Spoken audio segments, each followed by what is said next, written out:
Math mastery hub में आपका स्वागत है। बच्चों, आज हम यूपी बोर्ड एग्जाम 2024 में गणित विषय के संकेतांक 822 सेक्शन बी के प्रश्न संख्या 3 से लेकर आगे के प्रश्नों को हल करेंगे, जिसमें प्रश्न संख्या 3 में दिया है निम्नलिखित चित्र में AO/OC equal to BO/OD equal to 1/2 तथा AB इक्वल टू 5 सेंटीमीटर हो तो DC का मान ज्ञात कीजिए। तो हम देख रहे हैं प्रश्न संख्या 3 में दिया है, इस दिए गए चित्र में AO और OC का अनुपात BO और OD के अनुपात के बराबर है, जो कि कह रहा है 1/2 है, और AB की माप 5 सेंटीमीटर है। तो हमको DC की माप निकालना है। तो देख रहे हैं इस दिए गए प्रश्न में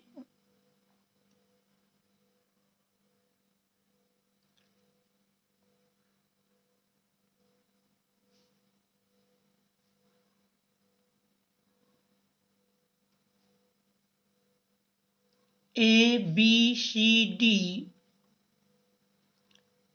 जिसमें देख रहे हैं विकर्ण एक दूसरे को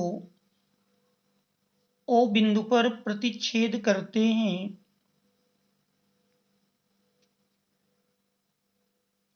AB की माप 5 सेंटीमीटर है, DC की माप हमको निकालना है। जबकि देख रहे हैं दिया है AO/OC equal to BO/OD equal to 1/2 और AB की माप 5 सेंटीमीटर है। DC हमको ज्ञात करना है। तो हमारे पास एक थ्योरम है कि दो त्रिभुजों में संगत भुजाओं का एक युग्म समान अनुपात में हो और उनके बीच का कोण बराबर हो तो फिर दोनों त्रिभुज समरूप होते हैं। तो देख रहे हैं त्रिभुज AOB और त्रिभुज OCD में त्रिभुज AOB और त्रिभुज COD में कंडीशन दिया है AO/OC इक्वल टू BO/OD। तो यदि BO को हम पक्षांतर करके लेफ्ट हैंड साइड में अर्थात इस साइड में लाएंगे तो हमारा मिल जाएगा AO/BO इक्वल टू OC/OD। तो इसमें देख रहे हैं AO/BO इक्वल टू OC/OD, अर्थात त्रिभुज AOB की AB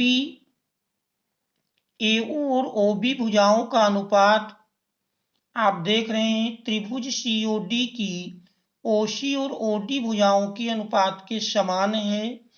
और इन दोनों में देख रहे हैं कोण AOB इक्वल टू कोण COD, ये हमारे शीर्षाभिमुख कोण है।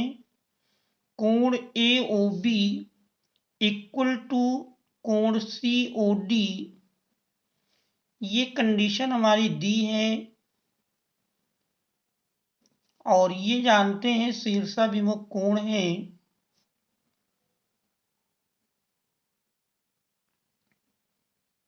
इसलिए दोनों त्रिभुज समरूप होंगे।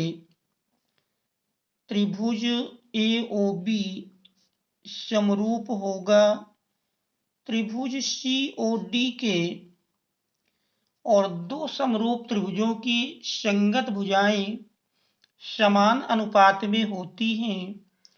इसलिए इसमें हमारा मिल जाएगा AO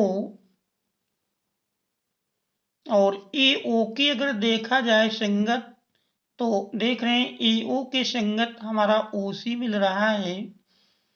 तो AO और OC का अनुपात इक्वल टू OB या BO कहें तो BO के संगत मिलेगी DO, और अब शेष तीसरी भुजा AB और DC का अनुपात भी समान मिलेगा। प्रश्नानुसार देख रहे इसमें माप दिया है हमारा AB AO अपान OC और BO अपान OD का अनुपात 1/2 है, अर्थात यही बराबर हमारा 1/2 के दिया है। अब इसमें AB की माप 5 सेंटीमीटर है, AB की माप हम 5 रख दें तो 5 अपान DC इक्वल टू 1/2, या DC तिरछा गुणा कर देंगे तो 5 दुनाई 10 इक्वल टू DC। तो इस प्रकार से DC की माप 5 दुनाई 10 सेंटीमीटर आ जाती है। DC बराबर 10 सेंटीमीटर। यही हमारे इस दिए हुए प्रश्न का उत्तर होगा। अब हम देखते हैं अगला प्रश्न।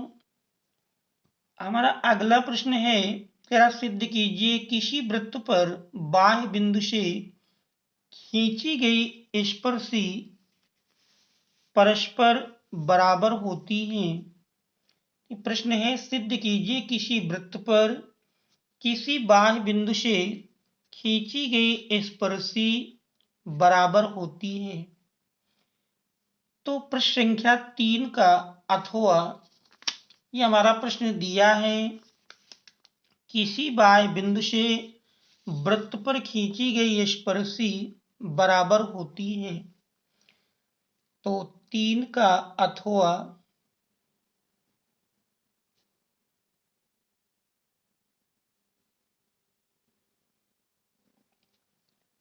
तो इसमें देख रहे हैं दिया है किसी वृत्त पर किसी बाह्य बिंदु से खींची गई स्पर्शी कह बराबर होती है। तो एक वृत्त है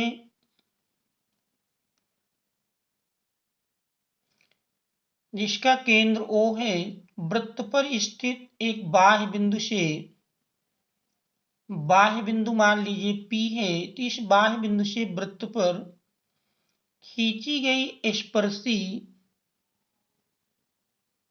क्या परस्पर बराबर होती हैं। तो PA और PB ये दो स्पर्शियां हैं, हमको दिखाना है कि ये बराबर होती हैं। तो दिया है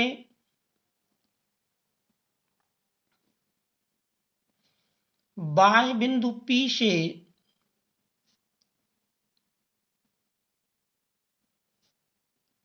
बाह्य बिंदु P से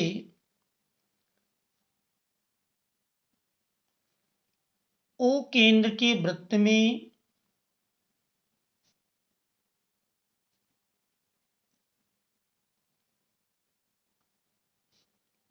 PA और PB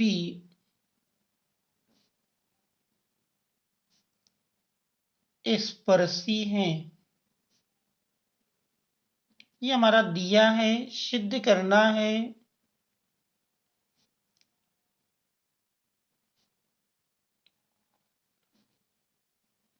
इनकी लंबाइयां समान होती हैं, अर्थात PA इक्वल टू PB, ये हमको सिद्ध करना है। रचना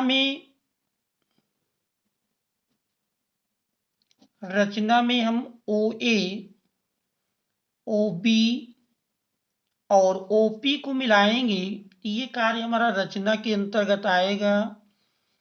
OP OA और OB को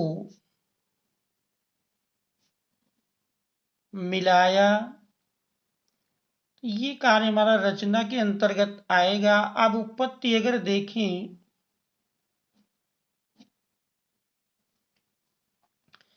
क्योंकि OA इक्वल टू OB देख रहे हैं दोनों एक ही वृत्त की त्रिज्याएं हैं, एक ही वृत्त की त्रिज्या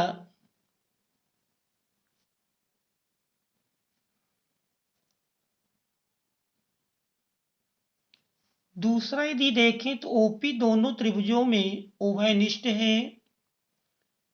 OP इक्वल टू OP, ये उभयनिष्ठ हैं। और तीसरी कंडीशन ये देखें तो त्रिज्या स्पर्श रेखा के स्पर्श बिंदु पर लंब होती है तो कोण OAP 90 अंश, इसी प्रकार कोण OBP 90 अंश।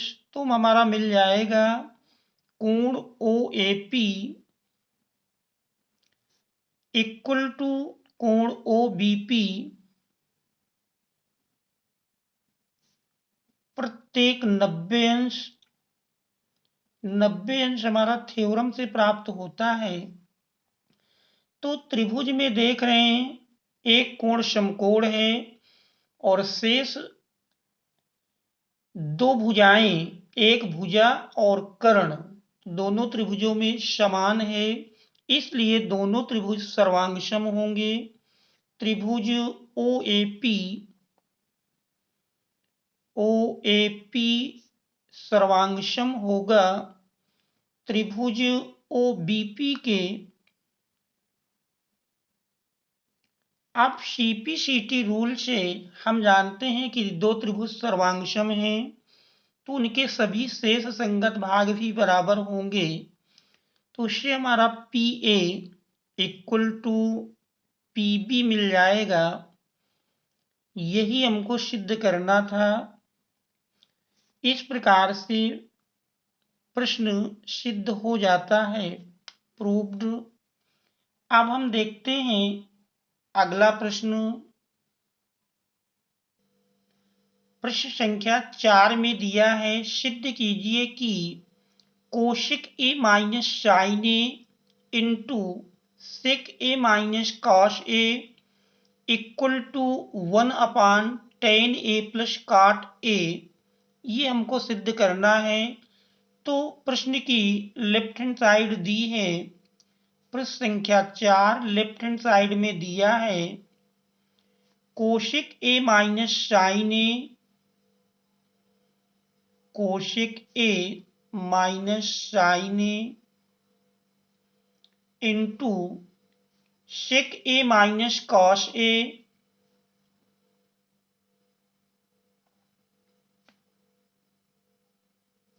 सबसे पहला कार्य है, इसमें हम सभी को साइन काश में बदल लें। कोशिक A को लिख सकते हैं 1/sin A minus sin A into sec A को लिखेंगे 1/cos A minus cos A। अब यदि हम इनके लासा ले लें, पहले ब्रैकेट में देख रहे हैं लासा साइन A मिल जाएगा तो 1 minus sin A into sin A sin square A into दूसरे ब्रैकेट में देख रहे हैं लासा कॉस A मिलेगा, ये बन जाएगा 1 माइनस कॉस स्क्वायर A। तो 1 minus sin square A equal to cos square A upon sin A दिया है into 1 minus cos square A, जानते हैं साइन स्क्वायर A होता है, अपान कॉस A। तो देख रहे हैं कॉस की एक घात अंश हर से कट रही है, इसी प्रकार साइन A की भी एक घात अंश और हर से कट जाती है। तो इस प्रकार से हमारा शेष बचता है cos A into sin A। तो ये प्रश्न की लेफ्ट हैंड साइड का सरलतम रूप है। अब प्रश्न की हम राइट हैंड साइड लेकर चलेंगे। राइट हैंड साइड में दिया है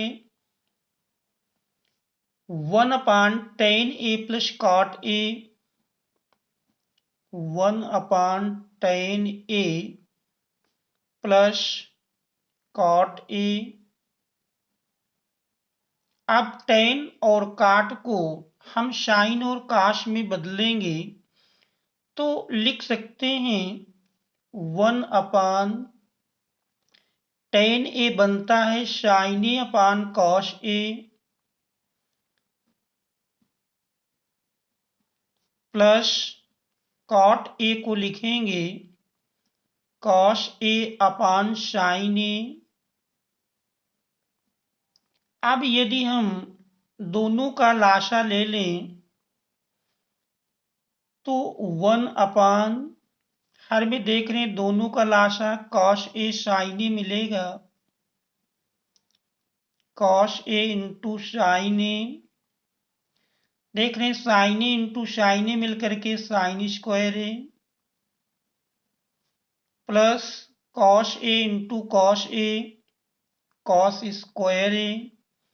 सरल कर लेते हैं, कॉस ए साइन ए हमारा अंश में आ जाएगा cos A into sine A upon sine square A plus cos square ए, इसका मान 1 हो जाता है।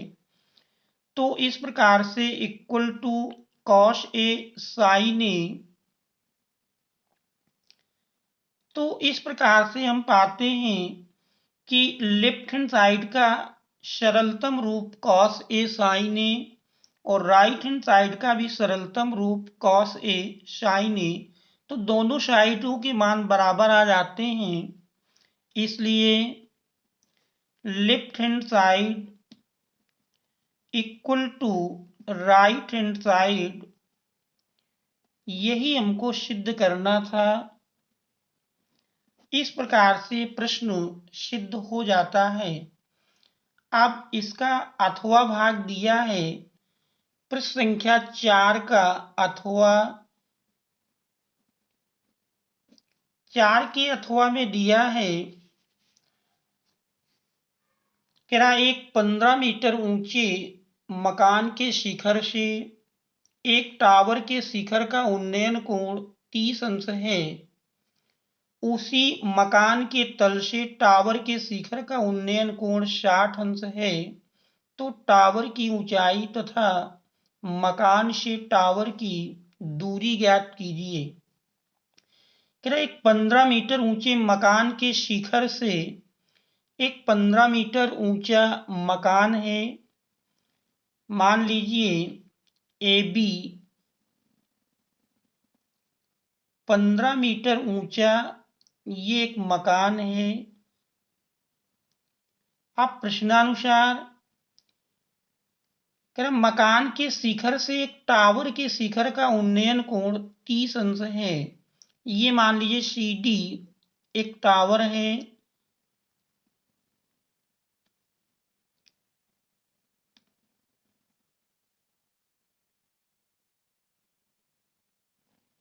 A B C D, C D एक टावर है।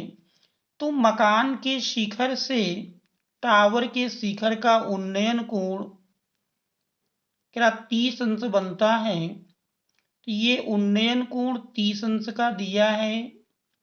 उसी मकान के तल से, अब मकान के तल से देखा जाता है तो टावर के शिखर का उन्नयन कोण 60 अंश है।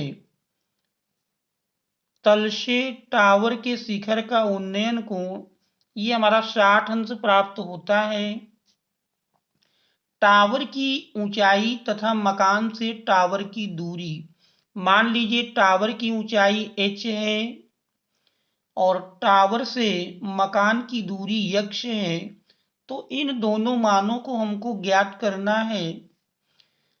ए बी 15 मीटर है, इस बिंदु का नाम यदि हम ई दे दें तो सीई की माप भी 15 मीटर आ जाएगी। इस प्रकार से डीई की माप लिखेंगे, क्योंकि टोटल हमने h माना था टावर की लंबाई। तो अब डीई की माप आ जाएगी h माइनस 15।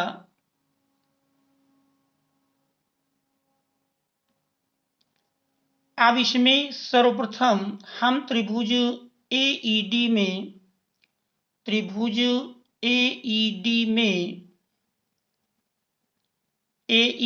अगर देखेंगे तो BC x है तो AE की माप भी x होगी।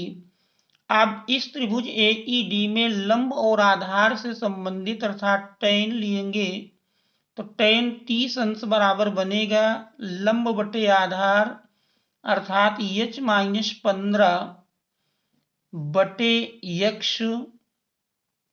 tan 30 अंश का मान देखें तो 1/√3 इक्वल टू h-15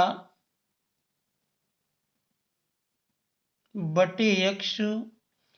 अगर तिरछा गुणा कर दें तो हमारा x बराबर मिल जाएगा x बराबर √3 इंटू h-15। ये हमारा एक समीकरण बन जाता है। अब हम त्रिभुज BCD में अगर देखें, त्रिभुज BCD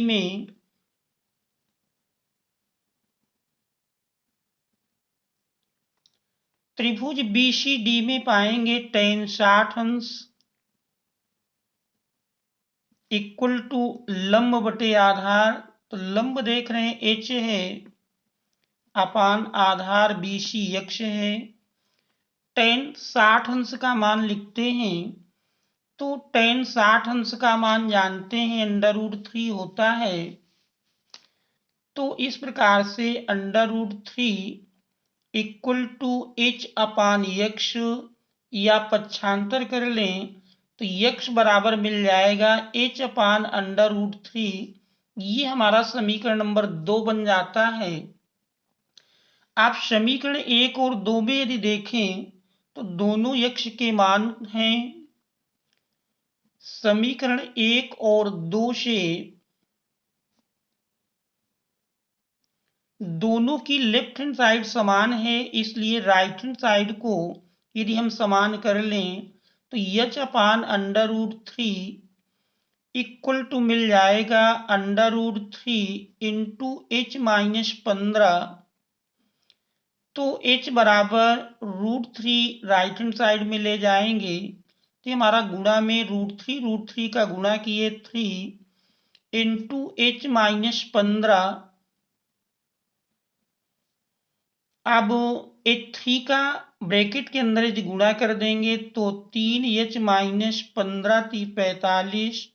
h के पदों को यदि एक तरफ कर लें तो h-3h इक्वल टू -45 या -2h equal to -45। Minus minus cancel कर दें तो इस प्रकार से h बराबर मिल जाता है 45/2।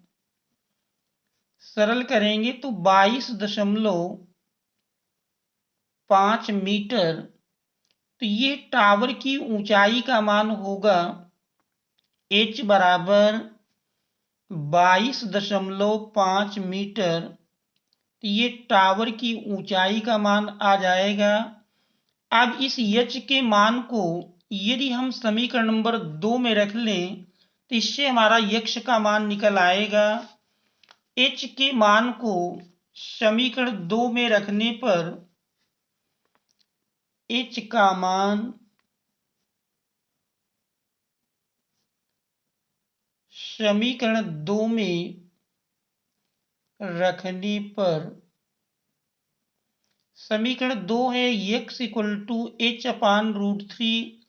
h की जगह हमारा 45/2 मिला है। 45/2 अपान √3 है इंटू √3। तो √3 से यदि अंश और हर दोनों में हम गुणा कर दें तो 45 इंटू √3 अपान 2 इंटू √3 का गुणा करेंगे 3 मिल जाएगा और 15×3 = 45। इस प्रकार से 15√3/2 मीटर ये भवन से टावर की ऊंचाई, टावर की दूरी का मान मिलेगा। तो ये हमारे दिए हुए प्रश्न का दूसरा उत्तर हो जाएगा। तो इस प्रकार से मकान से टावर की दूरी बराबर आएगी 15√3/2 मीटर और टावर की ऊंचाई h बराबर 22.5 मीटर। तो ये हमारे इस दिए हुए प्रश्न का उत्तर हो जाएगा। अब हम देखते हैं अगला प्रश्न। पांचवें प्रश्न में दिया है कि एक ठोस धातु के बेलन के दोनों सिरे अर्धगोलाकार हैं, इसकी संपूर्ण ऊंचाई 19 सेंटीमीटर है तथा बेलन का व्यास 7 सेंटीमीटर है। तो इस ठोस का भार ज्ञात कीजिए। यदि 1 सेंटीमीटर क्यूब धातु का भार 4.5 ग्राम है तो एक ठोस धातु के बेलन के दोनों सिरे अर्धगोलाकार हैं। तो प्रश्न संख्या 5, एक ठोस धातु के एक बेलन दिया है जिसके दोनों सिरे अर्धगोलाकार हैं। तो यदि दोनों सिरों को आप दिखाएंगे तो ये अर्धगोलाकार हैं।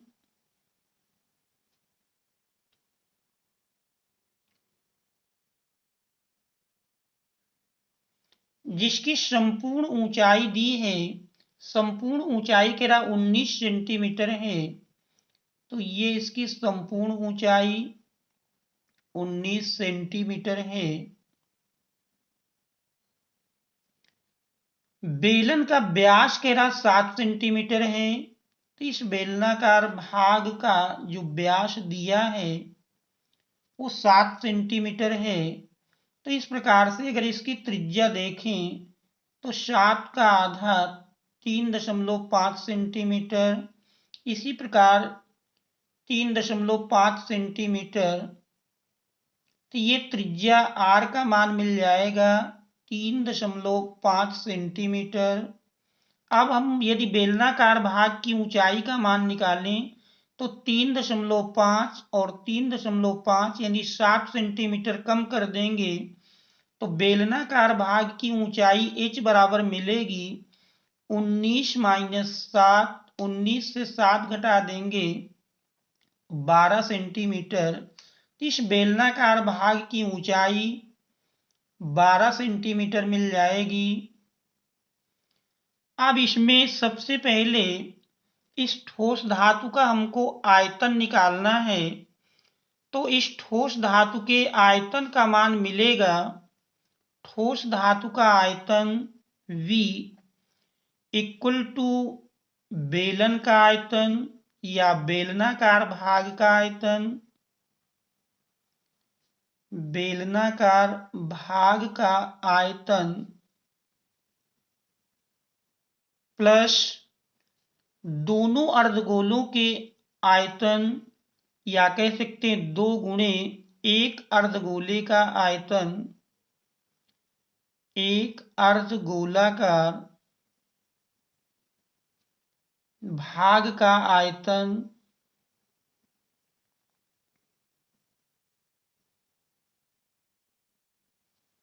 बेलन का आयतन पाई r square h plus 2 into एक अर्धगोले का आयतन होता है 2/3 पाई r क्यूब। अब इसमें हम मान रख करके सरल कर लेंगे। पाई r का मान देख रहे हैं 3.5 है, 3.5 का स्क्वायर इंटू h, बेलनाकार भाग की ऊंचाई देख रहे हैं 12 है, प्लस 2 और 2 का गुणा किए 4/3 पाई इंटू r का मान 3.5 का क्यूब। सरल करेंगे तो दोनों से देख रहे हैं पाई कॉमन मिल जाएगा, 3.5 की 2 घात कॉमन मिल जाएंगी। पाई का मान रख देते हैं 22/7 इंटू 3.5 की 2 घात कॉमन कर लेंगे, 3.5 गुणे 3.5। जो बचता है उसको यदि हम ब्रैकेट में लिखें, देखिए पाई कॉमन मिल गया, 2 घात मिल गई। इसके बाद हमारा पहले भाग में 12 बचता है, प्लस दूसरे भाग से देखें तो पाई निकल गया है 3.5 की 2 घात मिल गई हैं, तो इसमें हमारा 4/3 इंटू 3.5 की 1 घात। अब इसको हम सरल करेंगे, 7 से काट दें, 7 पना 35 और 22 पंचे 110, 1 अंक पर लगा देंगे तो 11.0 इंटू 3.5। अब इसमें यदि हम लाशा ले लें, दशमलव हटाएंगे, बटे 10 मिल जाएगा। 5 सते 35, 5 छक्का 30, 2 दुनाई 4, 2 तिहाई 6। इस प्रकार से लाशा लेंगे, 3 मिल जाएगा। 12 तिहाई 36 प्लस 7 दुनाई 14।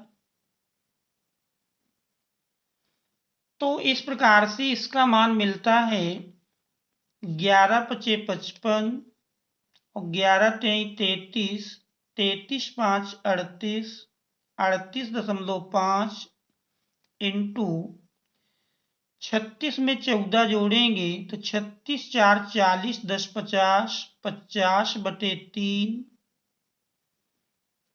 इस प्रकार से इसका आयतन 38.5 गुणे 50/3 का क्यूब मिलता है।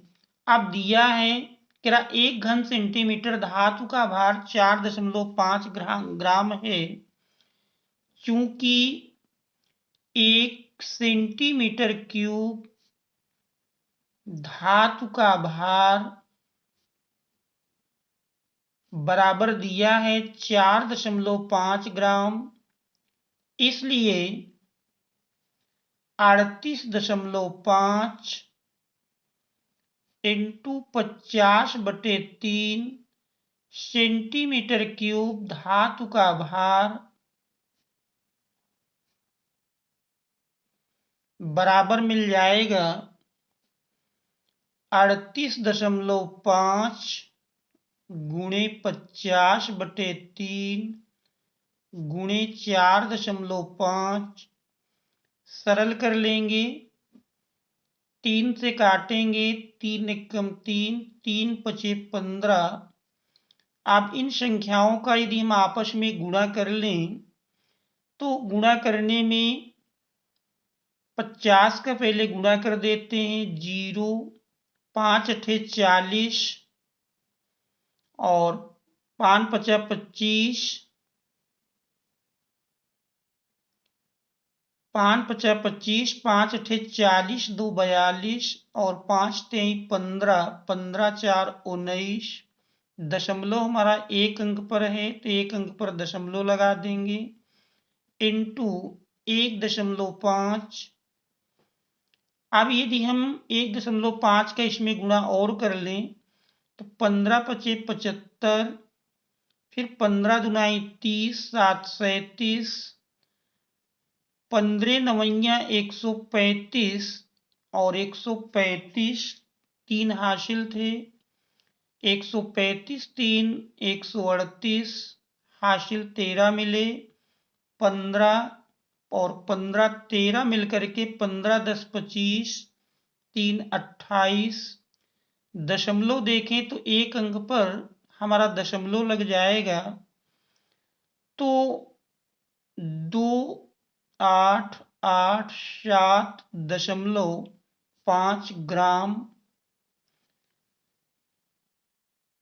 तो इस ठोस धातु का भार पूछ रहा था, तो ठोस का भार बराबर मिल जाता है, ठोस का भार बराबर 2887.5 ग्राम।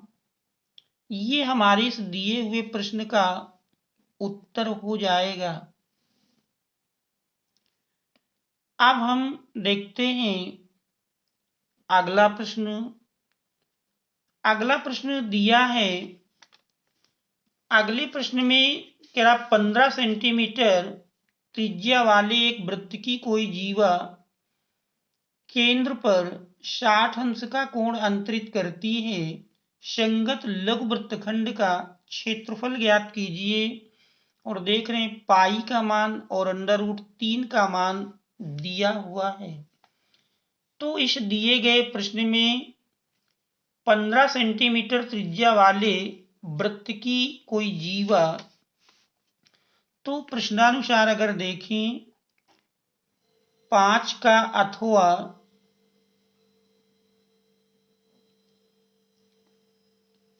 15 सेंटीमीटर त्रिज्या वाले एक वृत्त, एक कोई वृत्त है जिसमें 15 सेंटीमीटर त्रिज्या 60 अंश का कोण अंतरित करती है। किसी जीवा के द्वारा 60 अंश का कोण अंतरित होता है। OAB त्रिज्या 15 सेंटीमीटर है। तो इस लघु वृत्तखंड का क्षेत्रफल हमको निकालना है। हम जानते हैं लघु वृत्तखंड का क्षेत्रफल का फार्मूला है, लघु वृत्तखंड का क्षेत्रफल बराबर होता है r² पाई थीटा बटे 360 माइनस 1/2 साइन थीटा। ये इसका फार्मूला है।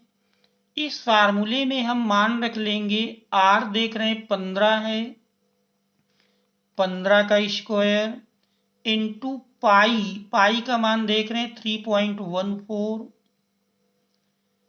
इंटू थीटा 60 अंश है बटे 360 अंश माइनस 1/2 साइन 60 अंश। साइन 60 अंश का मान जानते हैं √3/2 और इससे कैंसिल कर लें 6×6 36 और 15 का स्क्वायर जानते हैं 225 इंटू 3.14/6 माइनस 1/2 साइन 60 अंश हमारा √3/2।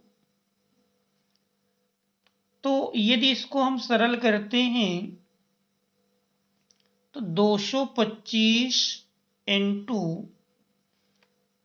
3.14/6 माइनस √3 का मान 1.73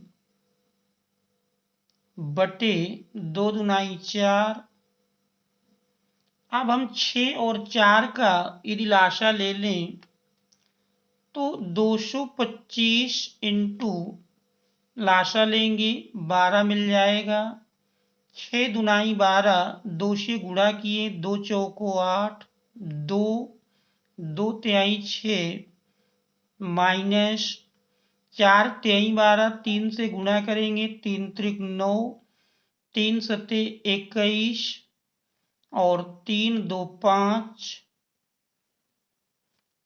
तो इस प्रकार से इसका जो मान प्राप्त होता है बराबर 225 इंटू, यदि हम घटा के लिखें 18 से 9 घटाएंगे 9 मिलेगा, बचा 1 से 1 घटा 0 दशमलव, 6 से 5 घटाते हैं 1 बटे 12। इस प्रकार से 225 में 1.09 का आप गुणा करके 12 से भाग दे देंगे। इसको और यदि हम सरल करें तो 3 से देख रहे हैं कट रहा है, 3 सते 21, 3 पचे 15 और 3 चौको 12। तो इस प्रकार से 75 और 1.09 का यदि आप गुणा करेंगे तो 75 में 1.09 से गुणा करते हैं, गुणा करके हम देख लेते हैं 75 गुणे 1.09, तो इसमें पाएंगे 9 पचे 45 और 9 सते 63, 63 4 67। इसके बाद 0 से और 1 का गुणा किए तो इस प्रकार से 5, 7, 6, 5, 11, 7, 1, 8 दशमलव हमारा 2 अंक पर है, 2 अंक पर दशमलव लगा लेंगे तो 81.75 और अब इसमें हमको 4 से भाग दे देना है और 4 से इसको डिवाइड करेंगे तो 4 से डिवाइड करने में देखिए मान मिलेगा 4 दूनाई 8, 0, फिर 17 हुआ, 4 चौक 16, 15 बनेगा, 15 में हमारा 4 तेई 12, 3 15, 30 हुआ, 4 सत्ते 28 और 4 पंचे 20। तो कह सकते हैं कि लगभग इसका मान 20.44 सेंटीमीटर स्क्वायर। तो ये लघु वृत्तखंड के क्षेत्रफल का मान होगा। लघु वृत्तखंड का क्षेत्रफल पर ए प्रतीक लिखें तो ए बराबर 20.44 सेंटीमीटर स्क्वायर। तो ये हमारे इस दिए हुए प्रश्न का उत्तर हो जाएगा। तो बच्चों यदि अभी तक आपने वीडियो को लाइक नहीं किया है तो वीडियो को लाइक कर लें एवं चैनल को सब्सक्राइब कर लें तथा मित्रों को शेयर कर दें, क्योंकि आने वाले अगले अन्य सेटों का हल ताकि नोटिफिकेशन के माध्यम से आप तक पहुंच सके। Thanks all of you for watching.